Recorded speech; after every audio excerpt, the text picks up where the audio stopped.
muito importante avaliarmos qual atitude nós estamos tomando em nosso lar. De mulheres sábias ou de mulheres insensatas? Provérbios 24:13 diz: saiba que a sabedoria também será boa para a sua alma. Se você a encontrar, certamente haverá futuro para você e a sua esperança não vai decepcioná-lo. E a palavra diz que quem tem falta de sabedoria, peça a Deus. Isso é uma área que nós temos que estar sempre dependente de Deus, em cada situação que vivenciamos em nosso lar. A mulher mais mulher deve expor os seus sentimentos e necessidades, falando assim. Essa é uma regrinha de 3 que eu aprendi no meu casamento. Eu tinha um marido colérico, sanguíneo, né? E eu flegmática, então eu tive que aprender a conviver. E uma das coisas que evita muito briga é essa regrinha de 3 que eu vou falar aqui. Como? Falar. Nós precisamos falar. Nós não somos vaquinha de presépio, que só falamos assim, amém, amém. Não, nós precisamos dar a nossa opinião. Somos mulheres inteligentes, mulheres sábias que dão suas opiniões. Só que, na hora certa, né, quando há tranquilidade, um momento certo para uma comunicação. E nunca numa hora de discussão ou de um estresse. Tá? Então, nós temos que saber a hora certa de falarmos. E de maneira certa, sem cobrar do outro ou agredir o outro. E é claro, com voz baixa e mansa. Então, a maneira que você fala, a sua comunicação vai ser aceita ou não. Porque quando você agride, quando a Bíblia diz que há pessoas que têm espadas na língua, né? Estão sempre querendo ferir o outro, agredindo, cobrando. A outra pessoa já fica numa autodefesa, ela já fica pronta para se defender. Mas quando você fala em voz baixa, mostrando a sua necessidade, há uma abertura para a comunicação. Alguns textos de sabedoria que nós vemos na Bíblia, né? Efésios 5:33 diz assim: portanto, cada um de vocês também ame a sua mulher como a si mesmo, e a mulher trate o marido com todo respeito. Então, ao homem, Deus pede o amor. À mulher, Deus pede que a mulher trate o marido com todo o respeito. O marido, ele precisa se sentir respeitado. A pior coisa para um homem é tirar dele esse respeito, ele não ter significado. Aquela mulher que destrata o marido na frente dos outros, que expõe os defeitos do marido, ela está tirando o significado dele. Isso é a pior coisa que existe para um homem.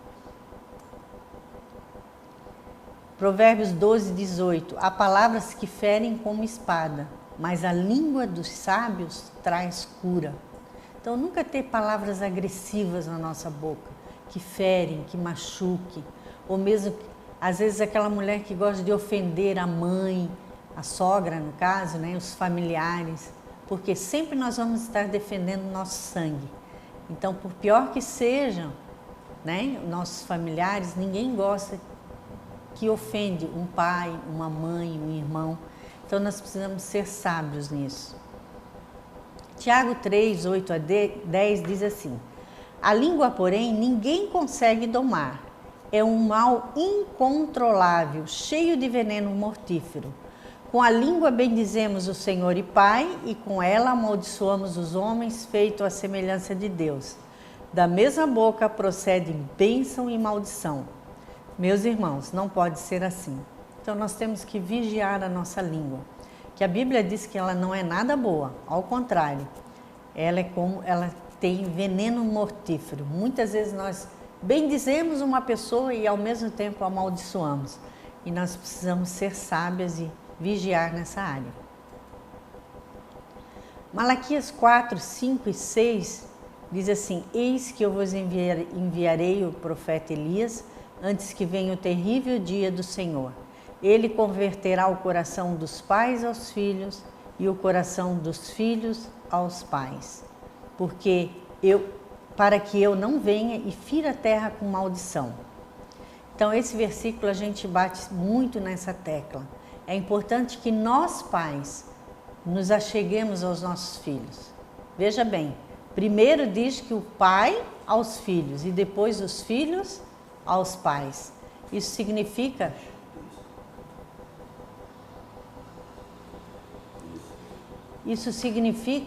né, que primeiro os pais têm que tomar esse passo e depois nós teremos o coração dos nossos filhos. Então, pais, né, vamos nos achegar aos nossos filhos, vamos chegar ao nível deles, como criancinhas, como bebês, crianças, adolescentes, jovens, filhos casados, e aí nós vamos realmente ter o coração dos nossos filhos. Antes que o Senhor venha e fira essa terra com maldição. E o que está acontecendo hoje em dia? Essa geração de hoje é uma geração bendita ou maldita? É uma geração maldita. Quantas coisas, rebeldia, né, na juventude hoje, porque o Senhor veio à terra, porque os pais estão longe dos filhos, estão terceirizando os filhos, estão deixando os filhos, a responsabilidade que é deles, na mão de outros. Então, isso é muito importante. Agora nós vamos fazer algumas perguntinhas para refletir e renovar, tá? Você já pensou na importância do seu papel no lar como mulher, de ser ajudadora idônea do seu marido, de poder gerenciar, ele dá o governo, mas você administra e gerencia o seu lar? O que você tem feito de modo prático para fazer toda a diferença como mulher, que não é comum, mas que é uma mulher mais mulher, que faz do seu lar um pedacinho do céu? Então, o que você tem feito? Qual tem sido o seu esforço, o seu esmero, para que você realmente possa ser uma mulher que faz a diferença no seu lar e transforme? Nós mulheres, cabe a nós mulheres, a fazer o ambiente do nosso lar, né? Diz assim, ó, que o homem dá a casa, a mulher transforma num lar, né? O homem coloca janelas na casa, a mulher coloca as cortinas. Todo o aconchego, o ambiente acolhedor para o marido e para os filhos, essa influência é da mulher. É ela que prepara o lar dela para ser um pedacinho do céu.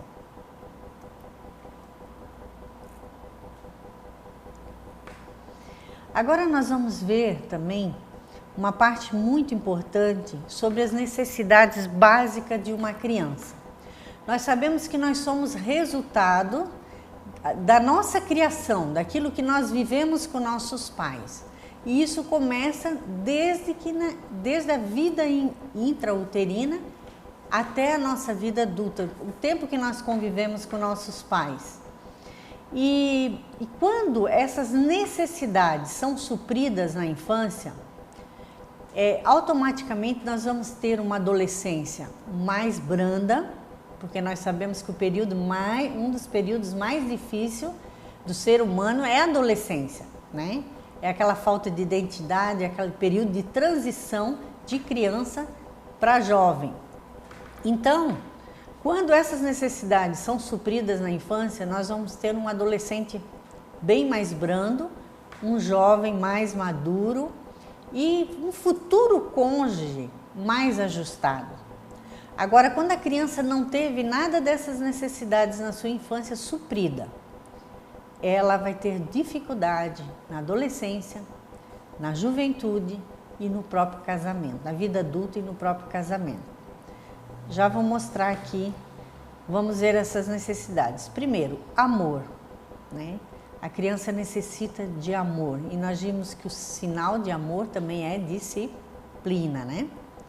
Segundo, afeto, que é carinho, beijos, abraços, toda aquela parte emocional, que dá um equilíbrio emocional para a criança. Terceiro, aceitação. A criança saber que o pai e a mãe a amam, que aceitam como ela é, com a sua individualidade, temperamentos, talentos, toda a singularidade que Deus a criou, ela é aceita, tá? O quarto, elogios. Muito importante, a criança precisa de autoapreciação. Ela precisa de elogios. Então, quando a criança traz um desenho, né? Às vezes é um rabisco, mas você tem que elogiar, você tem que saber que ela se esforçou para fazer aquilo e ela merece elogios, palavras de apreciação. O quinto é limites. A criança precisa saber os limites, até onde ela pode e até onde ela não pode. Essa é uma arte no ensino, é mostrar às crianças o limite. O sexto, a disciplina. Ela tem que saber que quando ela ultrapassa os limites, há uma consequência, que é a disciplina, tá? E o sétimo, então, a segurança. Ela sabe que ela é cuidada, que ela é protegida, que ela é nutrida, que ela é alimentada, cuidada, que ela não precisa se preocupar. Isso traz uma segurança emocional. Então, como eu estava falando, todos nós temos um tanque emocional. Esse tanque emocional é semelhante a um tanque de gasolina. Quando nós recebemos todas essas necessidades na nossa infância, supridas, o nosso tanque emocional vai estar cheio. E automaticamente nós vamos para o casamento mais preparado, porque nós estamos supridos emocionalmente. Mas quando nós não fomos tolhidos de alguma dessas necessidades ou dessas necessidades, automaticamente nós nos tornamos aquele cônjuge sugador, suga-suga, que exige do outro.